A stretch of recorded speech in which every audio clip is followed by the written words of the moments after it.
into the frame on defense. Not that interesting. He didn't want none. The most impressive thing about this is not only the interaction, because typically between African American and police officers, there is not that type of union. But this police officer, the average police officer is weighing about 20 pounds of gear. Yeah. 20 pounds of gear with a step back and everything. Must be a very good athlete. As you can tell, he's played some basketball. That's awesome. Yeah, but young fella, get back in the frame. You're going down for the rebound. There ain't nobody else on the court, man. Yeah, they don't make young people like they used to. Oh, okay. Oh, this is one of these damn millennials. He's too young to be millennial. Whatever the new generation is. All right, time for stories to start your morning. Sponsored by Gillette Clear Gel. Raptors, Bucks, Game 3.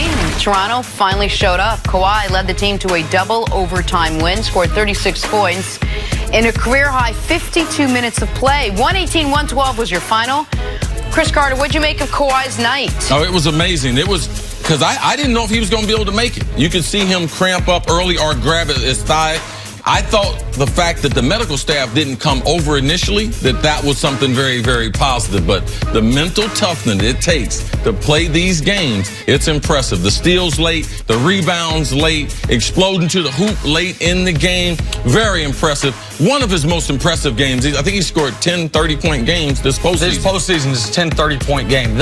And for the Raptors as a whole, the mental fortitude, it goes to overtime. Why? Because Pascal Siakam misses 2 free throws and then misses a really tough potential game winner. It goes to double overtime. Why? Because Kawhi misses a really tough potential game winner, but a shot we know he can hit, that little mid-range shot from the left elbow.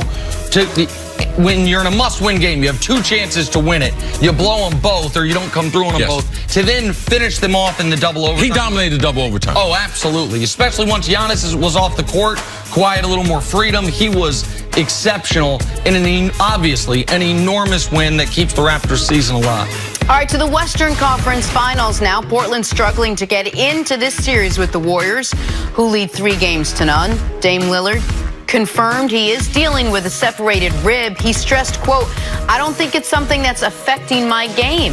CC, what do you make of this? I think it's affecting this game because the thing about with them trapping them, the physical contact, they're putting a lot of height, a lot of size on top of them, and now the physicality of every time you got bumped, that torn cartilage in your rib, it makes it totally uncomfortable. And that's one of the spots that it's really hard to like take a pill or to get a shot because it's such an acute area. You basically have to play through the pain. So, yes, this is a real injury, but a real athlete's not going to make a mistake and make excuses like Dame did.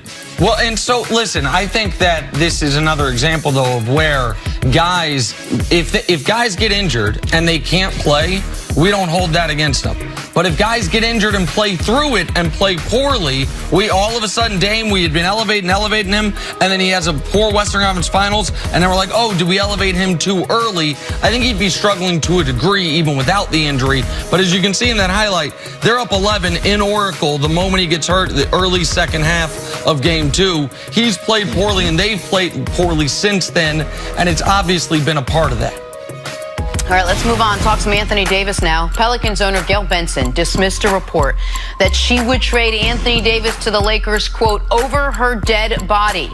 Nick, the door's still open for AD to team up with LeBron? I've been pretty consistent in this, and what I heard when David Griffin took the job was he was told unequivocally, if you end up trading Anthony Davis, obviously they'd love to keep him, you are able to make whatever you deem the best trade available. Now, the Lakers are going to get no favors, and the Lakers are going to have to far outshoot whatever the next best offer is, but I thought it was odd, the original report, that Gail Benson would have said that, because it would have gone against what she had communicated to David Griffin as far as what I was told. So, yeah, I buy that Gail is saying she did not say the over my dead body line. Yeah, I think that was during this season.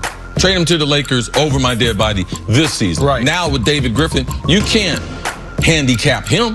You can't say, hey, listen, this team's not available, so now you're not going to get the best deal. I believe he doesn't take that. If she voices that to him, you can see with him hiring other people. Trajan Langdon, he brings him over as the general manager from the Brooklyn Nets to be able to help out basketball operations. I think they're on the right track, and I believe the Lakers are one of many suitors, but the best deal will be had for the Pelicans. All right, finally, talk some football now. Cowboys have been hinting all offseason long at who they want to pay and when. Ezekiel Ezekiel Elliott's on that list, and while he might be due for a payday, he doesn't seem concerned about that at the moment. After winning the division title 2 of the last 3 seasons, Zeke thinks the Cowboys can continue that success this upcoming fall. Can't stop, won't stop. Here's Zeke.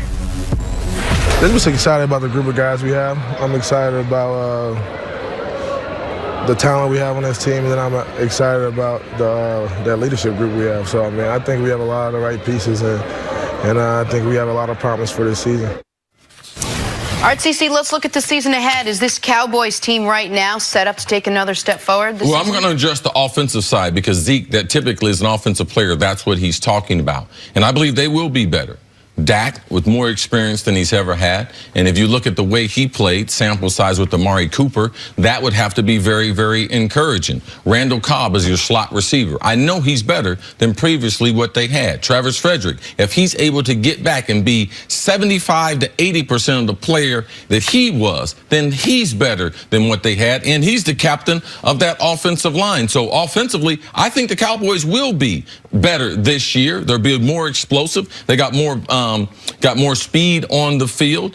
So, yes, I would see some improvement from an offensive standpoint. And another year of playing together, Zeke, Dak, that offensive line, overall gelling and everything. I'm concerned about the play calling. I don't know what their theme, what their philosophy is going to be. When they get in 3rd and long, what's their philosophy going to be? When they're in 3rd and short, what's their philosophy? How are they going to attack? So for me, the question marks are not about the personnel. The question marks are about the quarterback coach, the offensive coordinator. These guys have limited experience in the NFL, so my eyes will be on them and what position they're putting these players in as they start the season. They are well positioned to be better, if for no other reason than Dak going into year 4, Zeke still being Zeke, having Amari and the additions Chris said of Randall Cobb and the de facto addition of Travis Frederick.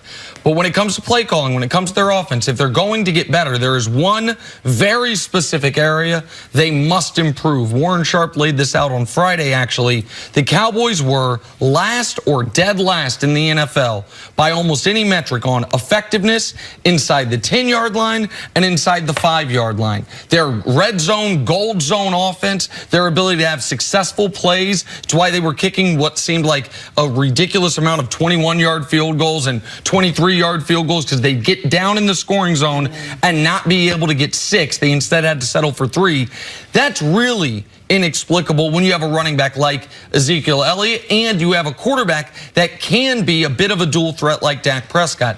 Typically, teams like that have a reliable running game and a quarterback that's a threat with their legs are even more deadly in the red zone. It might have been because they didn't have a reliable red zone receiver. They didn't have a tight end option all throughout the year until week 17. They seemingly all of a sudden had a tight end pop in that game against the Giants. But that, if the Cowboys do everything else the same, but just improve on turning those 3s into 6s when you are right at the mouth of the goal line, that will instantly make their offense much better. And that is, if that's what we're focused on here. Now, to improve actually as far as the season goes, that means you make a conference championship game because they got to the 2nd round again last season, 2nd time in 3 seasons with Dak and Zeke. They've done that. So that's a different discussion. But can the team be better? Sure, it starts with effectiveness inside the 5 and the 10. Yeah, red zone offense can be improved in a number of different ways. Number one way to improve your red zone offense is to not get in the red zone.